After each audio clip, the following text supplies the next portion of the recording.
Assalamualaikum warahmatullahi wabarakatuh. Bapak Ibu sekalian, terima kasih atas kehadirannya. Hari ini kita berdiskusi tentang masalah infeksi lambung bersama program studi Magister Ilmu Kedokteran Tropis Fakultas Kedokteran Universitas Airlangga.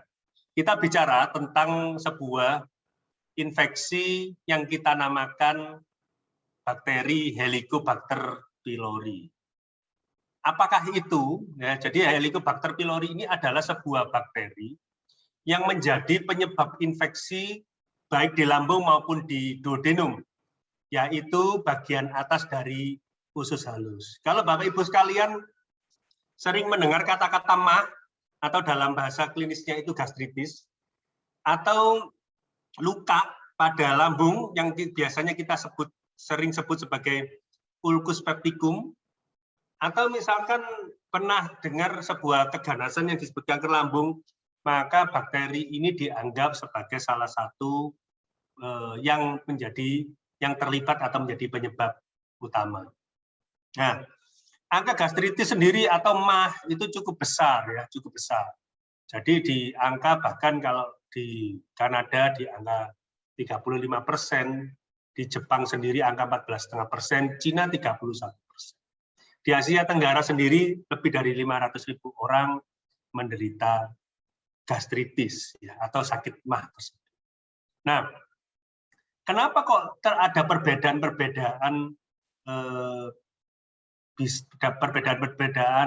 jumlah pasien yang mengalami sakit MAH maupun komplikasi-komplikasi yang ada di lambung dan duodenum atau usus 12 jari? Karena terpengaruh dari distribusi dari bakteri Helicobacter pylori.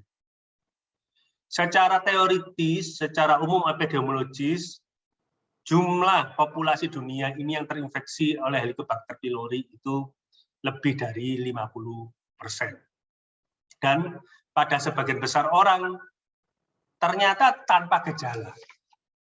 Jadi bakterinya ada tapi gejalanya tidak ada.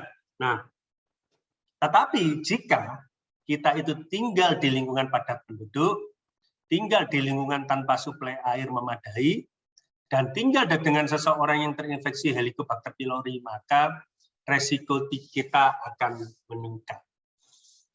Penularnya bagaimana? Dari ludah, ya. Kemudian kontaminasi makanan dan air. Jadi kalau kita memakan makanan yang terkontaminasi bakteri ini, dia dapat masuk ke saluran cerna dan menginfeksi lambung. Ya, jadi problem memang bahwa sebagian besar dari Bapak Ibu kalau memiliki bakteri ini itu tidak ada gejala. Tidak ada gejala. Tetapi ada beberapa yang menurut saya beruntung. Kenapa? Karena ada gejala. Loh, kok ada gejala beruntung? Iya, minimal dengan itu akhirnya ketahuan bahwa ada bakteri tersebut. Jadi ada gejala misalkan perutnya terasa penuh, ada nyeri perut, bisa berupa kembung, bisa berupa mual muntah, dan tentunya heartburn atau panas di ulu hati. Nah, kalau ada gejala-gejala itu saya menderita Helicobacter pylori tadi enggak dok? Ada infeksinya enggak? Ada beberapa pemeriksaan yang harus dilakukan. Banyak hal, bisa satu lewat tinja. Jadi kalau lewat tinja, kalau memang tinjanya itu kita bisa mengambil sampel tinja, maka kita bisa cekkan sampel tinja itu nanti untuk apakah dia positif Helicobacter pylori atau tidak. Dan cocok kalau untuk anak-anak. Karena kalau anak-anak usia 3 tahun, maka kita tinggal mengumpulkan tinjanya dan kita cek dengan pemeriksaan Helicobacter pylori. Cara kedua adalah dengan nafas, tes nafas. Jadi kalau dengan tes nafas, kita minum pil, cairan, makanan ya dengan karbon yang ditandai. Jadi dia karbon khusus itu masuk, kita hisap dan kemudian dikeluarkan lewat nafas. Dideteksi dengan alat, maka kita tahu kira-kira yang bersangkutan ini menderita infeksi pylori atau tidak.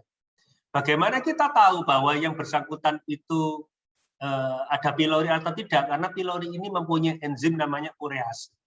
Jadi kalau diberikan karbon masuk ke dalam tubuh, maka akan dicerna oleh urease dan kemudian akan dibawa atau menghasilkan CO2 yang akan dikeluarkan melalui nafas. Pemeriksaan yang ketiga mungkin banyak yang sudah tahu tentang endoskopi, ya, kamera masuk ke kerongkongan sampai lambung dan untuk melihat kerusakan saluran cerna bagian atas sampai di usus 12 jari, di mana kita kemudian bisa mengambil sampel dan diperiksakan di mikroskop untuk diperiksakan adakah Helicobacter atau tidak.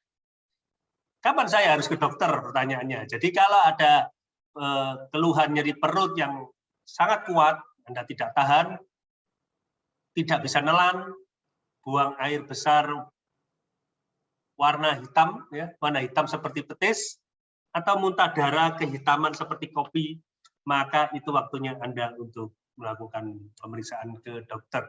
Sehingga dokter nanti akan memberikan banyak obat.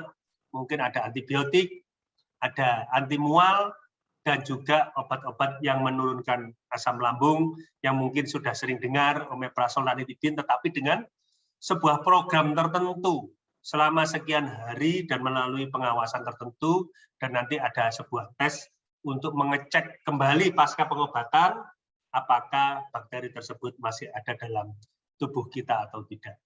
Sehingga banyak pencegahan yang disarankan oleh para ahli, tentunya pencegahan yang umum, karena ini penularannya lewat mulut, maka minum air bersih, gunakan air bersih untuk menyiapkan makanan, hindari makan makanan mentah, dan cuci tangan dengan sabun tentunya sangat membantu tentang pencegahan penyakit Helicobacter pylori tersebut.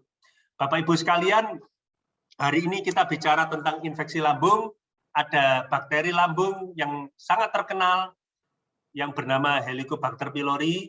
Dokter biasanya akan melakukan beberapa pemeriksaan untuk menilai positif dan negatif, dan jika Anda mengalami positif, maka dokter biasanya akan memberikan terapi terhadap penyakit Bapak Ibu tersebut.